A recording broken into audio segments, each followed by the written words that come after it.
Hey everyone, it's Tommy from the Goalie Crease Network, and today we are finally going to look at a review of the Reebok Premier XLTs. So, let's get started. So first we'll go over the leg pads, since that's what I get the most questions about. And that makes sense since they're pretty expensive and there's a lot of options you can get. So, the specs that I get on these are 35 plus 2, and that is a little bit different than the 36 plus 1 CCMs that I wore previously.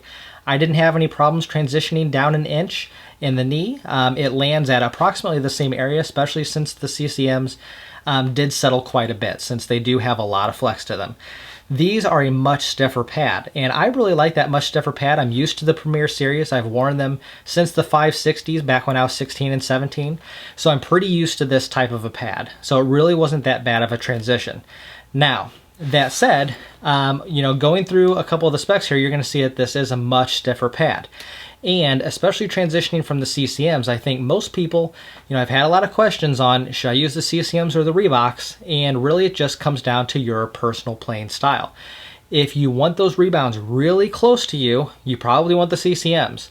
If you want rebounds that pop right back out into the slot or hopefully past the slot, you probably want the XLTs. So that's just a little thing that I've been telling people, and that's what I've seen as well. So just to go through the specs a little bit more, these are not only 35 plus 2, but they are very stiff in that I get a single internal and external break in the lower knee. I don't like a break that's above the knee, internal or external. I feel like it's a little bit too flexible for my style of play, and I get a really nice seal on the ice, not only on the sides here, but also up top. And if you've seen my personal videos, especially the ones lately, you can see that I'm getting a pretty good seal on there, so that's really nice. I like to also keep my boot as a shallow, stiff boot. That way it sits up very high on my skate. Again, if you see my personal videos, especially the ones as of late, where you see that front on view, you'll be able to see that it sits very high up on my skate, and that's what I'm used to. Going to the back of the pads, I did not get the adjustable strapping this time. What I decided to do was go ahead and get the fixed strapping, since I'm pretty used to this.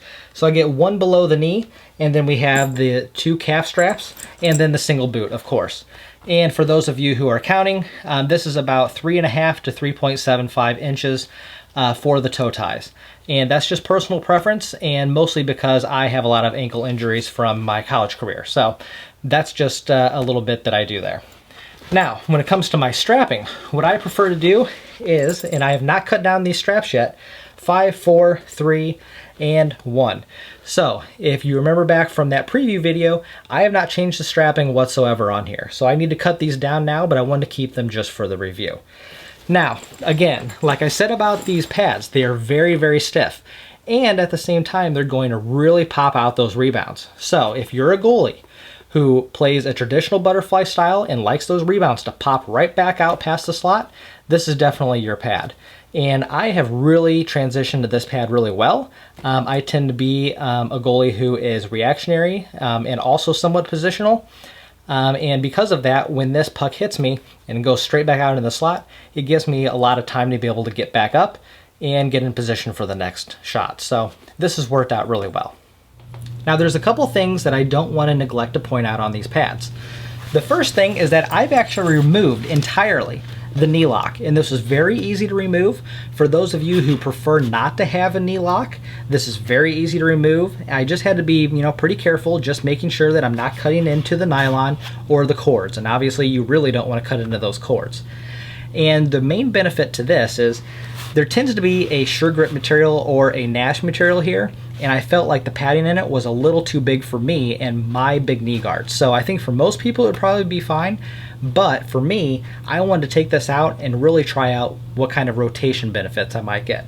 And it's worked out fantastic. So if you're looking for more rotation, you can easily take the knee lock out and it's perfectly fine. Now another thing I want to mention too is that the sliding on these is just really incredible. When it comes to the performance, I'm always talking about the way that rebounds come off and the pucks come off on these pads and they shoot back out. But one of the things a lot of people aren't mentioning is just how good the sliding of these pads are. This gets a really nice seal. You can see that there's a nice seal all the way through the entire pad. And because this calf wedge right here is very flat and there's not a lot of material that it slides on, it slides really, really well. The other day in pregame, there's a fresh sheet of ice, and it slid so well, I actually slid right past my buddy who was stretching right next to me, and I had to stop myself and go back. So incredible sliding, and you'll see those in my videos as well.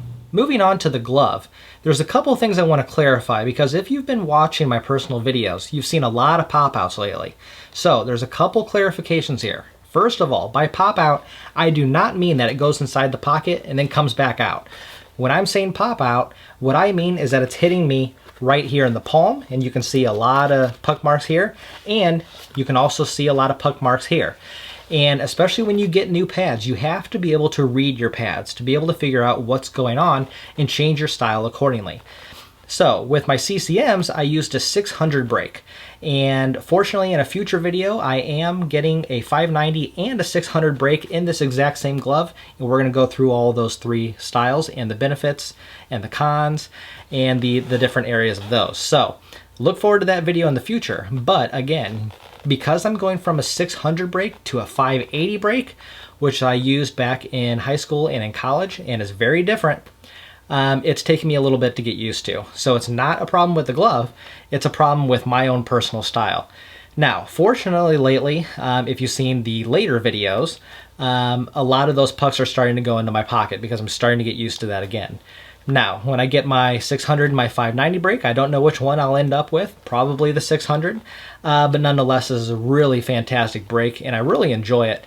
If I get used to it a little bit quicker, I might even stick with this one, so it's really nice. So just to go through the glove a little bit, there are some differences from the CCM and the P4 glove.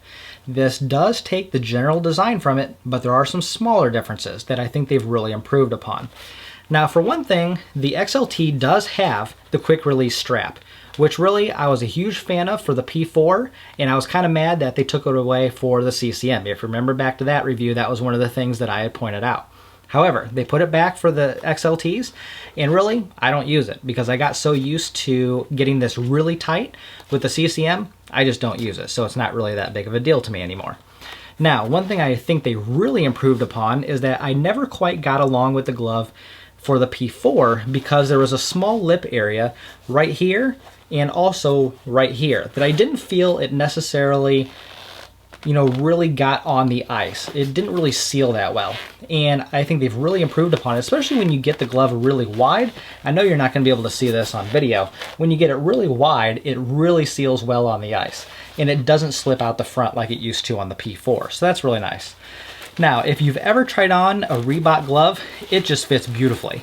And in my opinion, there's very few gloves out there that feel as comfortable as a Reebok. And there's a lot of different brands out there. They all have their different feel. So this one closes really well, and it closed right out of the box. I didn't have any problems whatsoever closing it out of the box, and I ended up doing my usual glove break-in method. Probably wasn't even necessary, to be perfectly honest. Otherwise, I really don't have a lot to say about this glove because it is so good.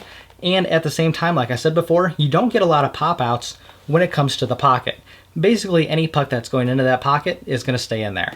And this closure is absolutely perfect. There's no way a puck's coming out of there. Now, similar to the CCM and the P4 blocker, this is pretty much the exact same thing as the CCM, especially because it's bindingless. So basically, it's that P4 blocker, but with bindingless up here, which makes it a CCM blocker. So basically, it's the exact same thing. There might be a difference here or there, but most of it's just graphical. And that's not upsetting to me whatsoever because I think Reebok already has a perfect product right here in the blocker. And I know we've done this test a few times before, and I know it probably doesn't give you a whole lot of feel for the balance of it, but what I always do with every single one of my blockers is a balance test. If you go to a retail store and try on some blockers, put your blocker out straight, and you'll see that some blockers go to the inside and some other blockers will go to the outside.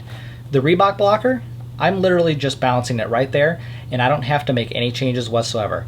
It is perfectly balanced, and that's one of my favorite things about this blocker, that you can balance it however you want. You'll notice in my personal videos, I usually hold my blocker pretty far to the outside, like Jaguar. And you can see a lot of hits right here, but it's keeping me very well protected. And as I get more and more used to breaking in this blocker, these puck marks right here are going to start going over to the center. So that's really nice. One thing I also like to mention on this blocker as well that I mentioned in the preview is that this finger protection is just incredible. I've actually taken full-on slap shots right here on the knuckle, and they just bounce right off. And at the same time, I had that situation about a month or so ago where the puck actually came in and got stuck right here. I actually caught it, and that was really interesting. Didn't have any pain whatsoever. So incredible protection with this blocker, incredible balance with the blocker, and that's really what I'm looking for in a blocker. Now, one thing I want to mention too is that the inside of the blocker here, they put sure grip material on here so that you're able to get a really good grip on your stick. Now for me, I don't put the tape on my stick in the grip area. I think that makes it a little too grippy. But I really like this sure grip material here because it fits really nice, it's very comfortable, it's not too thick, it doesn't get in the way of my fingers when I'm trying to make saves and really grip that stick, so it works out perfectly for me.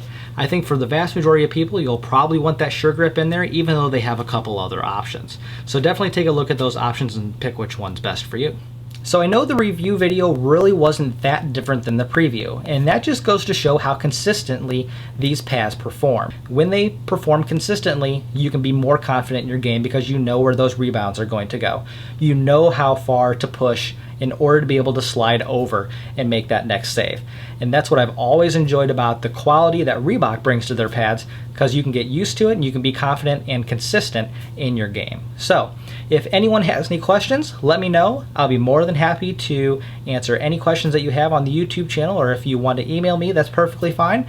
And of course, come over on the forum and let me know what you think and tell me about your pads as well. So like, comment, suggest, and we'll see you around and on the ice.